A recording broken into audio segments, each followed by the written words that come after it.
friends for Bridge the Divide, and today we're sitting down and talking about what political polarization really means and how we've seen that within our lives, and most recently in the past couple of years, and kind of what we've experienced with that and reflecting on it. So I'm going to pass it along to Hallie, and she's going to introduce herself. Hi, I'm Hallie. I'm a graduating senior about to go off to college, and the area of politics that I find myself most interested in is international relations. Hello, my name is Tyler. I'm also a senior in high school, and I'm also going off to college. I'm also interested in international relations, and I'm also, I love just following American politics as well. My name is Chris. I'm a senior. I'm going off to college, and I'm interested in trade. Yeah, so like I said, I'm Lizzie. Like my peers, I'm also going off to college. I'm a senior, and I'm most interested in kind of cultural politics in the United States, and especially party politics and how the Republican Party is kind of dealing with what it's going through right now in the past few months. So I think we can all agree here that the election in 2016 was pretty divisive. It's historically been the most divisive and politically polarized election in U.S. history. So what have you guys seen that's been particularly exemplary of that? I think just in general the rhetoric, and I think that the way discourse is happening, or even not happening in a lot of ways, and it's causing my perception of politics not necessarily to be skewed, but I think that we're in an interesting phase of our lives in which this is the first election that we've really been able to be involved in. I know this isn't the case for me because I'm 17, but a lot of people with voting, I know with my peers, their first election was the 2016 election, and I think that that's huge as far as the shaping of our political perceptions, and I think it's a situation that's very unique. Just piggybacking off Hallie, I've definitely seen what she has seen, just in my school alone, a bunch of political polarization there, but on a larger scale and more recognized scale, like what's happening at UC Berkeley right now. When Ann Coulter and Milo want to go speak there, and there's riots because they don't really support their viewpoints, nor do they want those people's viewpoints to be heard. That just shows a very deep level of polarization and how both sides are just completely intolerable and frankly just do not want to hear the other side's viewpoint. So it's very concerning. I've thought a lot about why people are so angry and people are so vitriolic when it comes to political discourse, and I think that social media plays a large role in that. I think that people at the far ends of the political spectrum are more likely to speak out than somebody who's more moderate. And I think seeing sort of what politics turns into when it gets very, very far to the right or far to the left is turning a lot of people off, and then it's pushing them in the opposite direction, which is just what I think.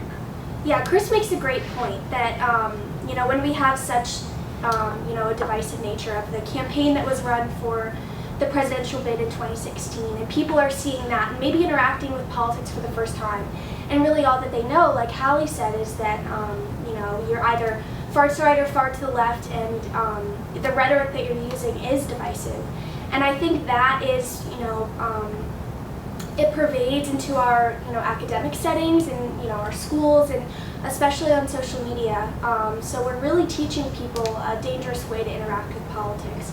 And politics is really about finding a middle ground to move forward. And when we're so polarized the way that we are, it's hard to do that.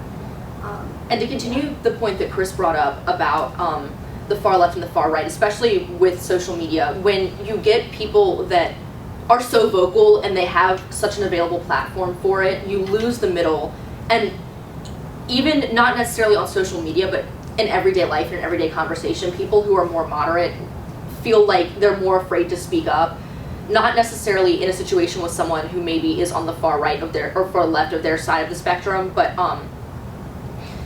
they don't want to be associated with more radical ideas, so they'll kind of stifle their own conversation and their own, and they won't, And there's an intense pressure right now, especially on Capitol Hill, to be Democrat or Republican, and people who work for the senators and congressmen and women to be either staunchly Republican or staunchly Democratic, and that is dangerous because sometimes there's it's not black or white, it's somewhere in the middle. There's this gray area, and we've seen in the past few months how difficult it's been to bridge that divide between Democrats and Republicans. But I think as young people, right, it's gonna be with us where we start to form these new opinions and learn how to work together, whether you're more conservative or liberal or somewhere in between. So I think just to expand on Chris's point there, he referenced social media and the role that plays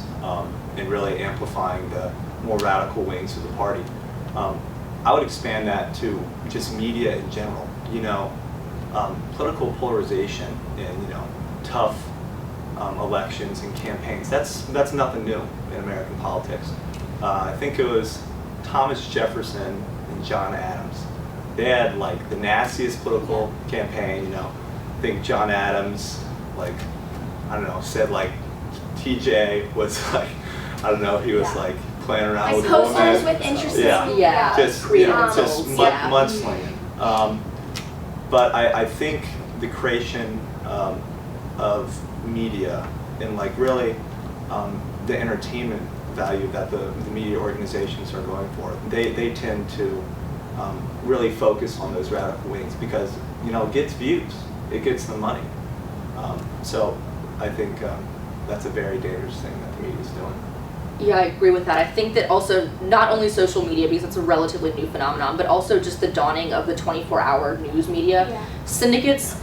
There isn't enough news in the world to fill that time, so you end up with people who talk and offer opinion, but obviously because it's on a news syndicate and is being pushed by something that we believe is like the media, or not that we believe is the media, but that we believe gives us facts and gives us information, there's a blurring between opinion and fact, and it's hard to form sentiments and really figure out exactly what's going on when you may be getting someone's interpretation of it rather than exactly how it happened. You have to learn how to interpret what you're getting. Right. And what's particularly troubling for me is that, especially for young people, a lot of people who I know are deterred by politics and by the polarization and nastiness that they've seen, frankly, which is dangerous because we have to be involved in politics, and I've always been a big advocate for the fact that politics matters for everyone, and we're really not learning that. So that's why it's important to have these kind of discussions. And I, just going off what Lizzie says, our voting numbers right now, they're already dangerously low. Like, what percent of the voting population did not? Like 42% that actually voted. It was somewhere, don't quote me on that, but it was somewhere around that number that actually voted. If people are turned off by politics right now, you can see that number shrinking. I mean, surely. And, if a large portion of our population isn't, engaging enough to even vote for a president or something like that, it's dangerous. There's a phenomena called input legitimacy, where a government derives its legitimacy and trust from the people by the fact that they input into the system and they vote. But when people don't vote, they simultaneously feel disenfranchised. They're like, I didn't vote this guy into office, I have nothing to do with him. I mean, even it's important to express your opinion because that, you need to feel like you have a stake in the entire system, regardless of whether you're a small minority, maybe you're independent, the Green Party, but yeah, I feel like there's this cycle between people not voting, then people distrusting the government because so few people vote, and that needs to be fixed. And I think a lot of, a lot of what plays into that is the party politics. We've gotten to a place where our political convictions have become aligned with a person and a personality rather than an ideology.